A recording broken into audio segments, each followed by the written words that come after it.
The sound of her laughter from the hallway struck me like a foreign echo. It had been so long since I'd heard it. Light, genuine, unguarded. For months, everything between us had been tight-lipped and distant, reduced to routine gestures and empty goodnights. And then, out of nowhere, Emily began smiling again, touching me again. She slid into my lap that night, her hair brushing my neck. "Daniel," she whispered, her breath sweet with wine. "Maybe it's time we try for a baby." My stomach tightened. Baby. After months of her flinching at my touch, turning her back to me in bed, claiming exhaustion or stress from work, now she wanted a child. And all I could think was, why now? First, I tried to believe it was a breakthrough, that maybe the ice between us had finally melted. I told myself that the therapy sessions we never attended but always talked about were starting to pay off in spirit. That her sudden affection was a sign of hope. But it didn't feel right. Her kisses were different. Hurried, distracted, as if performing intimacy rather than feeling it. Sometimes, her eyes drifted away mid-moment, like she was somewhere else entirely. And when she said, "I love you," it was too practiced, too smooth, like a line from a script she didn't write. Still, I wanted to believe her. I needed to. Because the alternative was unthinkable. It started with the late nights. She claimed she was catching up at the office. Her boss, Jason, was pushing her hard, she said. Jason, charming, confident, married with a newborn daughter.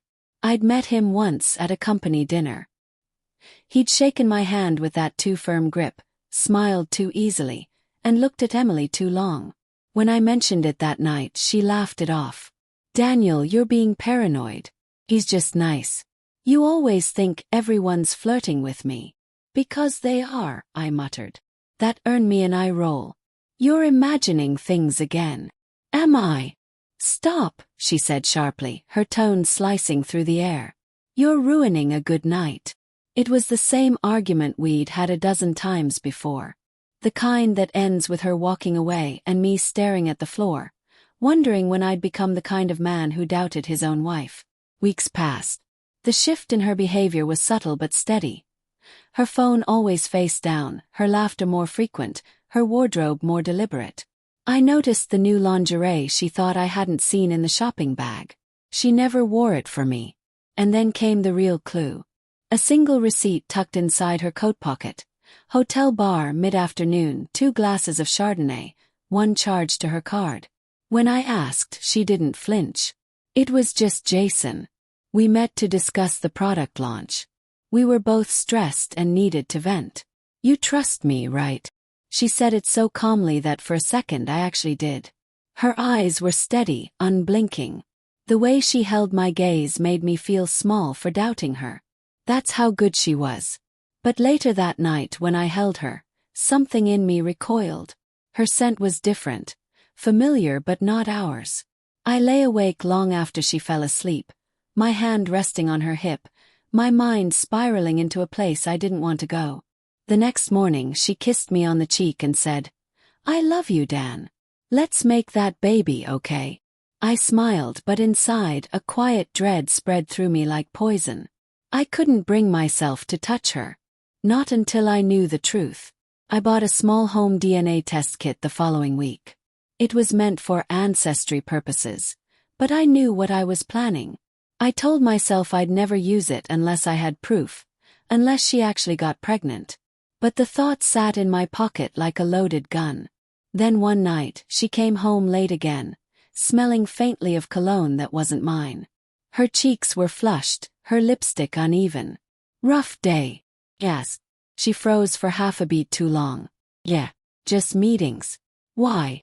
"Nothing," I said, my voice tight. "Just curious." She looked at me like I was the problem, like my quietness was an accusation. "You've been so cold lately, Daniel. It's like you don't even want me anymore." I wanted to scream, to tell her that she was the one who'd disappeared long before I did. But I stayed silent because part of me still wanted her to choose me willingly, not out of guilt or fear but love. A month later, she came to me with tears in her eyes and a trembling smile. "I have something to tell you," she said, clutching a pregnancy test. "Positive." I stared at it, the little plus sign blurring behind my tears. She threw her arms around me, whispering, "We did it, baby. We're going to be parents." My hands shook as I held her. I wanted to feel joy, but instead all I felt was terror. For days, I played the role of the happy husband. I went to her appointments, smiled at the ultrasound, held her hand when she got nauseous. I did everything right because I needed to know.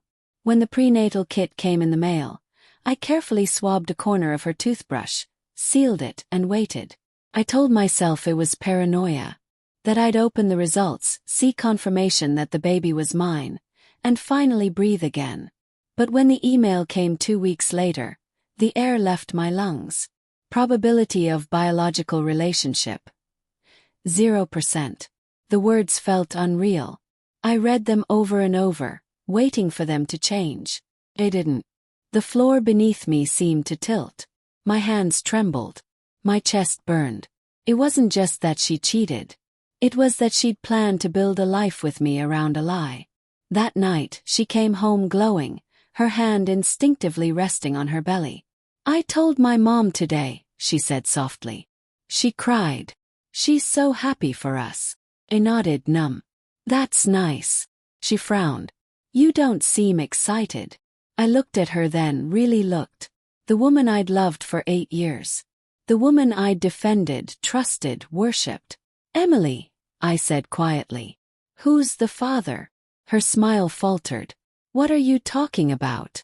"Don't," I said, my voice low but sharp. "Please don't insult me anymore." For a long time she said nothing. Her face drained of color, her eyes darting to the floor. Then, in the smallest whisper, "Jason." The silence that followed was unbearable. I felt my heart break and harden in the same moment. "How long?" 6 months, she said, tears sliding down her cheeks. "It was stupid, Dan. It didn't mean anything. He was there when you weren't. I thought you didn't want me anymore. I made a mistake." Mistake. That word echoed like a curse. "You refused me for months," I said. "Then suddenly wanted a baby. That wasn't a mistake, Emily. That was a plan." She fell to her knees, sobbing, clutching my hands. "Please don't leave me. Love you. It was just once." "Once." I laughed bitterly.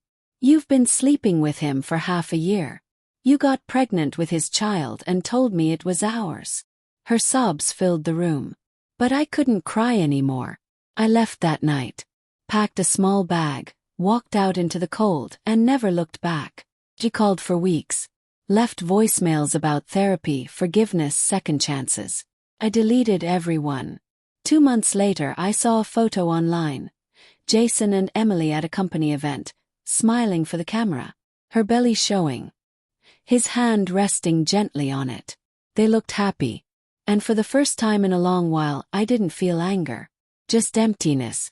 Sometimes I still wake up in the middle of the night, my hand reaching for her side of the bed before I remember she's gone.